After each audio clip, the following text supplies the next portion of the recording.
época de Velasco se habla de que no había libertad de expresión acá, pero Velasco no llegó a concentrar tanto poder como lo tiene el diario El Comercio hoy día. No llegó a concentrar tanto poder. Acordémonos que Velasco, cuando toma los canales de televisión, los confisca en el noviembre de 1971, todavía la prensa escrita no había sido confiscada. Recién en el 74 es confiscado el diario El Comercio. Pero cuando quitan los canales, El Comercio y la prensa escrita no dice nada. No dice nada. Entonces, dentro de esta estrategia que se hizo en ese momento era ir cercenando de a pocos la libertad de expresión. Pero hay un hecho curioso también. Mucha de la gente que escribe en el diario El Comercio participó activamente en la toma de los diarios en la época de Velasco Alvarado. Hay muchos de izquierda que mantienen su línea. Y estuvieron antes, estarán ahora tal vez, si hubiera alguien de izquierda con esas características, por lo menos nacionalista, equivocado, en mi opinión, porque no estamos de acuerdo con los golpes de Estado. Pero ahora vamos a la parte medular del tema. Se acercan unas elecciones, acá hay un grupo poderosísimo que tiene atrás bancos, empresas mineras, empresas petroleras, líneas aéreas, y se va a meter a negocios, también se ha metido ya a negocios de la comida. Imagínense ustedes el día que le salga un competidor a Mixtura, imaginémonos, ¿no? Y sale un empresario que quiere hacer la competencia a Mixtura, estoy seguro que no le va a ir bien, ¿eh? No sé qué le va a pasar, pero bien no le va a ir. Igual sucede con los artistas que no firman con ese grupo, tampoco les va bien en sus carreras. A los políticos ya lo dijo Sinesio. Pero vamos a seguir conversando ahora sobre una posibilidad optimista. ¿Qué puede pasar? Las redes sociales, los pequeños grupos se pueden unir, los líderes deben hacer una manifestación conjunta contra este atropello a la democracia en el país. Todos estos temas los conversamos con nuestro invitado de esta noche. Bueno, Sinesio, la pregunta va directamente a ti. Ante este tanque, imaginemos a Rambo que viene en el tanque, ¿ya? Con Arnold Schwarzenegger, Rambo y todos estos indestructibles, ¿no? Y está el tipo parado con una pistola de agua o una pistolita. ¿Qué hace? Mira, no son invencibles, ¿eh? Bueno, David venció a Goliat, ¿no es cierto? Sí. Tú les ganaste en su momento a todos los poderes, ¿no? Sí. A nivel de Lima, ¿no es cierto? Puede ser. Y yo, por ejemplo, Humala le ganó todito a los medios, le ganó a todos los poderes, le ganó a los medios de derecha, le ganó a la iglesia conservadora, le ganó al gobierno, que era García, ¿no? Le ganó a la Confiem, o sea, a todos. O sea, ¿por qué? Porque había más o menos una ciudadanía movilizada, digamos, que no se dejó amedrentar por los medios, o sea, y lo venció electoralmente, ¿no es cierto? Sí, sí. Mira, el último acontecimiento del movimiento de los jóvenes, es muy interesante analizarlo, yo lo he analizado con mucho detalle, ¿no? O sea, cuando sale la ley, El Comercio saca en editorial, jóvenes a la obra, ya, vayan a chambear, ¿no? Así, sí, jóvenes a la obra. Ya, entonces, y después los jóvenes sacan su gran movilización. Yo ahí dije, ya salió. La ley fue ya derrotada, ¿no? La ley murió, la mataron los jóvenes, ¿no? Y entonces, la segunda movilización, también masiva. Entonces el comercio comenzó a cambiar, ¿no? Y entonces dijo, ¿pero por qué los reprimen? Hay libertad de expresión, déjenlos que se expresen. O sea, comenzó a virar. Para aparentemente no ser derrotado también en su propio campo, la opinión pública. Y lo que pasó realmente es que los jóvenes alinearon a todos los políticos, ¿no es cierto? En la línea de la negación de la ley. Cambiaron también. Cambiaron, claro, obviamente, cambiaron. Kuczynski pidió que la ley fuera hasta los 30 años. Claro, pero todos cambiaron, o sea, los alinearon a todos en función de los jóvenes. Sí. Luego, digamos, adentro de su propio partido también lo fragmentó. Había unos que apoyaban a la ley y otros en contra. la alianza, la alianza Perú Posible Gana Perú también se rompió, ¿se da cuenta? O sea, Perú Posible estaba apoyando la derogatoria. Exacto. Y luego, digamos, en el Congreso apareció pues el bloque que quería derogatoria, ¿no? Y en la opinión pública, digamos, el comercio cambió de punto de vista para no ser aplastado, derrotado, pero al final realmente los jóvenes lo derrotaron en su propio campo, la opinión pública. El 82% de la gente piensa que el movimiento de los jóvenes era justo, ¿no? O sea, yo diría que entonces no son invencibles, ¿no? Y que una ciudadanía movilizada, ¿no? Que digamos una ciudadanía más o menos consciente, que se pueda articular. Tú has mencionado un dato que me parece clave, que son las redes. Las redes son fundamentales. En las redes se está armando hoy, digamos, una correlación de fuerzas políticas interesantísimas. Otro periodismo. Es otro. Y es, digamos, la plena libertad de expresión. Absoluta. Es el único sitio donde hay una libertad de expresión total. Así es, exactamente. Entonces todos se pueden expresar libremente. O sea, y claro, el 70% de la gente que habla en las redes, digamos, expresa su subjetividad, ¿no es cierto? Dice, me siento aburrido hoy, dice, ¿no? Y otro dice, estoy eufórico, ¿no? Pero ya cuando expresa eso, se socializa, ¿no? Exacto. Y entra en una red ya de comunicación y todo el mundo le responde, ¿qué te pasa? ¿Cómo va? Y hasta el final ya constituye una red, ¿no? Y esa red, digamos, cuando es sobre temas sociales y políticos, es muy interesante. Yo no he visto tanta furia de la gente de las redes contra García. Cuando aparece García, es una masacre, ¿no? Sí, ¿no? Tremenda en los medios. O sea, no es por casualidad que en las encuestas aparezca que el 50% de la gente no quiere saber nada ni con García, ni con Keiko, ni con PPK. O sea, ¿qué quiere decir? Que hay un espacio grande para otro candidato, ¿no es cierto? Exacto. Entonces yo esperaría, al menos, eso ya es mi apuesta, ¿no? O sea, yo esperaría que un candidato joven, digamos, sugerido por los movimientos de los jóvenes, encabece esa. Y yo creo que tendría mucho por venir, ¿no? Si no gana, pero al menos un gran espacio. Mira, en Europa ha habido un cambio increíble, ¿no? Podemos. Ya la Unión Europea se viene abajo. Esto va a ser una Syriza debacle. de Grecia es impresionante, ¿no? Lo de España es muy interesante porque aparecieron como, digamos, movilizaciones de descontentos, ¿no? Y luego ya se fue articulando una política alternativa, porque los españoles no se sentían representados por el bipartidismo que había entonces, ¿no es cierto? Y que era el Partido Popular y el PSOE, ¿no? O sea, no cabían ahí, entonces comenzaron a organizar su propia. Y ahora Podemos les va a ganar, ¿eh? O sea, puede ganar las elecciones. Puede ganar.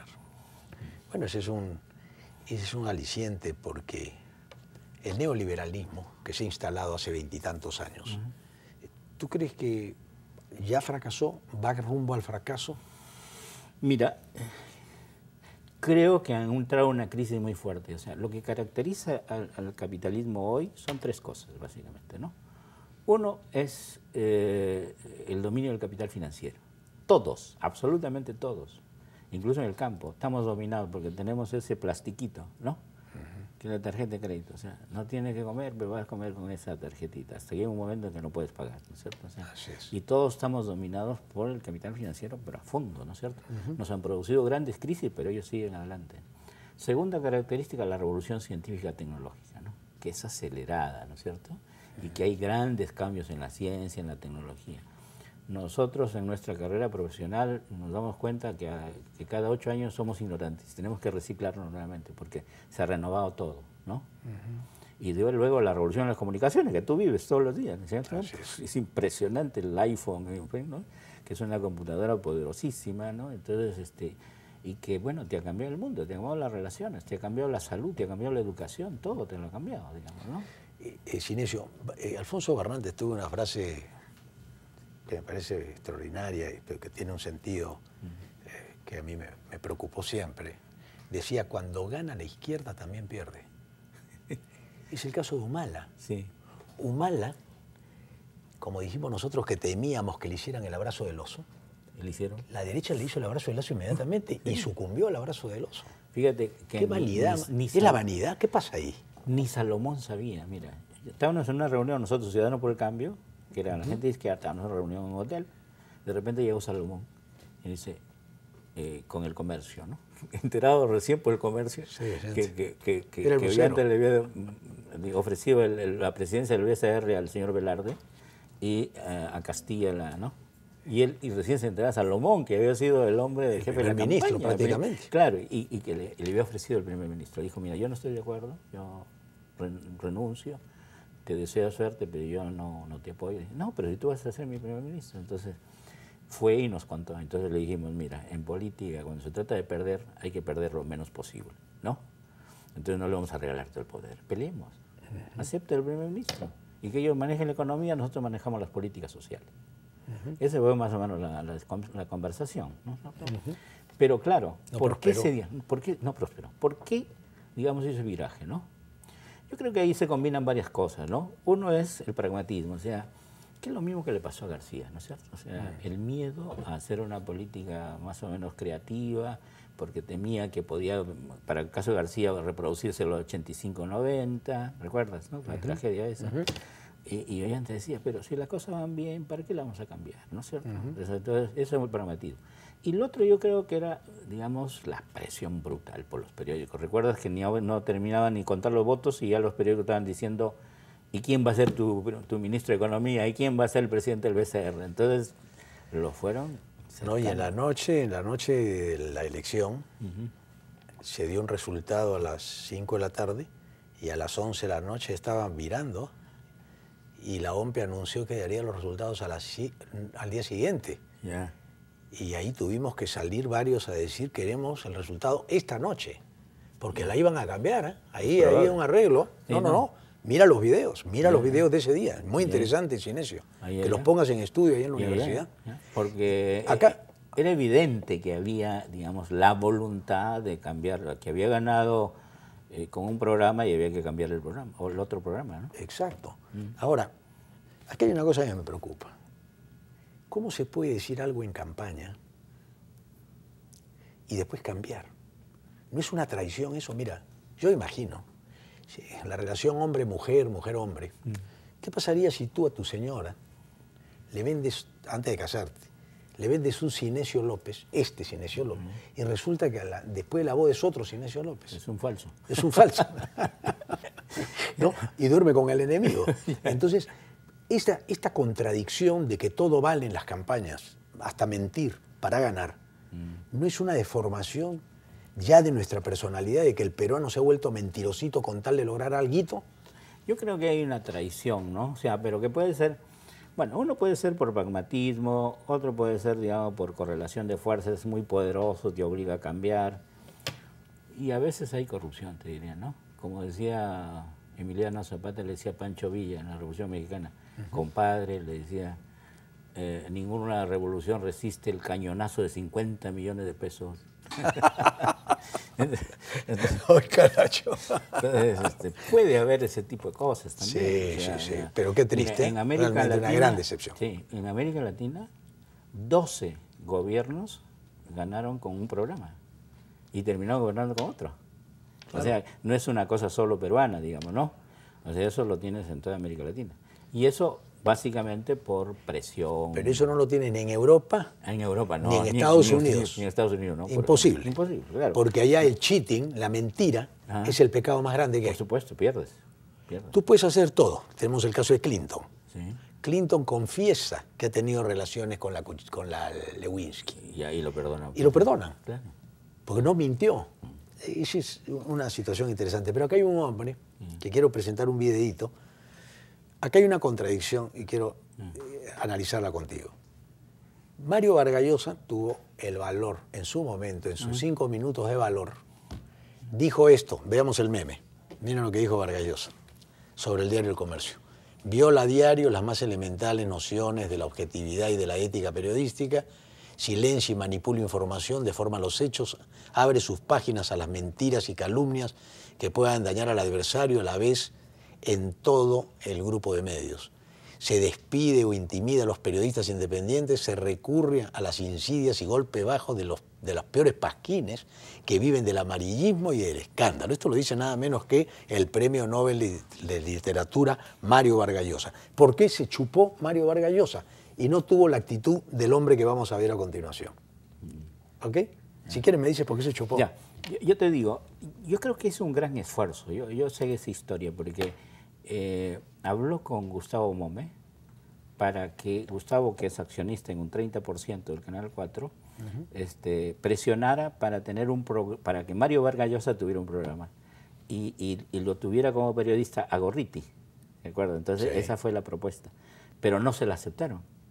Esa propuesta trataba de responder a Bailey, que era el sicario mediático.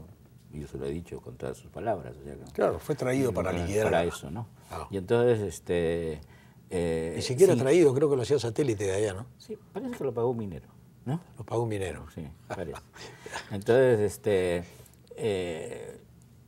y hubo esa presión, esa tensión, ese intento de negociar, pero el comercio no aceptó porque tenía la mayoría. Entonces, claro, entonces Mario Vargas Llosa, digamos, ya no se pudo, bueno, pero mantuvo, digamos, a Mario Vargas Llosa le cerraron las posibilidades. Y él mismo, de la élite limeña, se distanció de Vargas Llosa.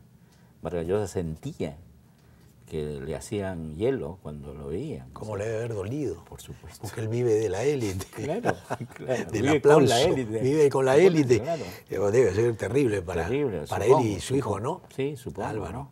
Ahora, él sigue manteniendo. Miren, yo tengo discrepancias con Mario, pero valoro, digamos, su cierto sentido ético, una cierta lealtad, por más que le hacen la guerra, ¿no? El garante, ¿qué hace el garante? ¿Qué no dice? O sea, le hacen, digamos, pero no va a responder. Por eso él en sí mismo es un poder, ¿no?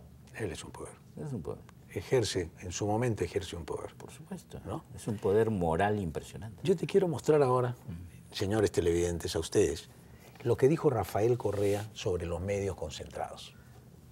¿No? Es el presidente que tiene los pantalones tan bien puestos y tiene sustentos y argumentos muy sólidos. Y ustedes lo van a escuchar ahora. Adelante.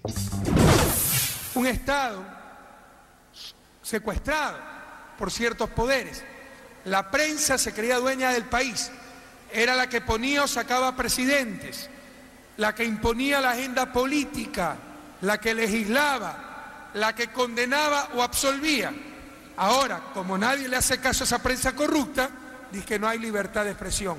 Claro que hay libertad de expresión en el país. Lo que no hay más es libertad de extorsión, de manipulación. Todos bajo el imperio de la ley. Yo creo que uno de los graves problemas planetarios. Negocios privados dedicados a la... No, negocios privados dedicados a la comunicación social, dedicados a proveer un bien público fundamental para la sociedad. Es una contradicción de base. Bueno, es una contradicción, pero tiene que haber medios de todo tipo. Supongo que defiende que haya medios de todo tipo. Sí, pero yo creo que debe haber más medios comunitarios que no tengan ese conflicto. El lucro, el bolsillo y la comunicación social. Y ya ¿Qué cree que prevalece cuando, ya sabe usted que en cuando un medio es dueño de la hay... banca y tiene que criticar a la banca? ¿Qué va a prevalecer? Pues depende. ¿El interés privado o el interés público? En algunos casos incluso lo profesional. No, eso es usted como periodista profesional, pero los dueños de medios le impondrían el fin de lucro. Eso nos pasó al inicio del gobierno. Por favor, no nos engañemos, entendamos lo que vive América Latina. Es responderle a la gente, no a los medios de comunicación. Ustedes se creen propietarios de la opinión pública. No, ustedes son propietarios de la opinión publicada. La opinión pública es la de nuestros pueblos y a ellos hay que contestarle. Tomar nota de la periodista y sus excelentes recursos. Tengo impaciencia porque vean ya mismo el final para nosotros de esta historia. ¿Echa en falta alguna presencia en esta cumbre? Porque Hugo Chávez, por ejemplo, no va a estar, tampoco Raúl Castro, como es habitual, tampoco Cristina Fernández. ¿Le gustaría que estuvieran ellos aquí también para debatir de estos temas? Ah, pero por supuesto, ¿no? Pero si no han podido venir, tendrán sus motivos. Muy bien, presidente, pues le agradecemos mucho el tiempo que ha Anita dedicado. Pastor?